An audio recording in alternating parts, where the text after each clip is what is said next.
if you were planning to camp at one of our area lakes, you'll want to check to make sure it's still open. 2 Works View's Christy Maria is live at Keystone Dam tonight, where more water is flowing through now than in the past several years. Chris?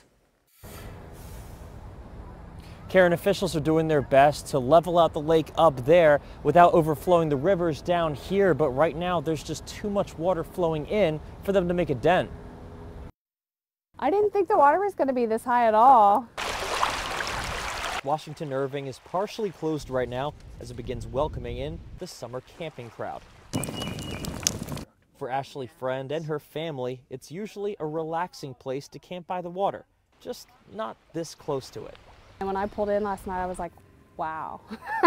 This is what the bank normally looks like, with the dock reaching out into the water. But now the dock's underwater, and the worry is the lake might not recede enough for campgrounds to be able to reopen before Memorial Day weekend.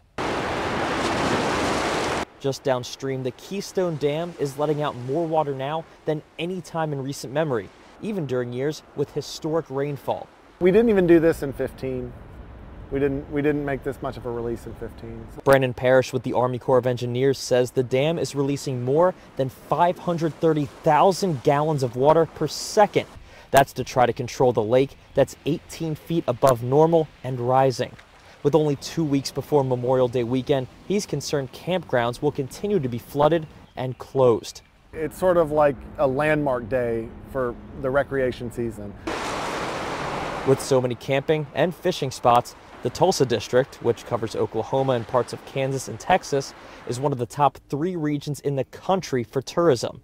Memorial Day marks the busiest weekend of the year, but campgrounds on 15 lakes are already closed, which means they could lose crowds coming from as far as 10 hours away. Our family usually parks right here, and it's like we take up all these parking spots up here. So our whole family camps with their campers, and usually it's pretty packed, like you can't get a spot. Now, as long as that water keeps flowing, officials will get ahead of closings by posting them online. You can find a link to see which parks are still open on our free 2 Works For You app. Now, Chris, is the water level still rising, and how high do they expect it to go? Karen, the water level is still rising. In fact, in the 20 minutes we talked to officials today, the water rose an inch. Now it's expected to continue to rise, but there's no word when it'll stop. It should even out eventually, but that's if we don't get any more rain.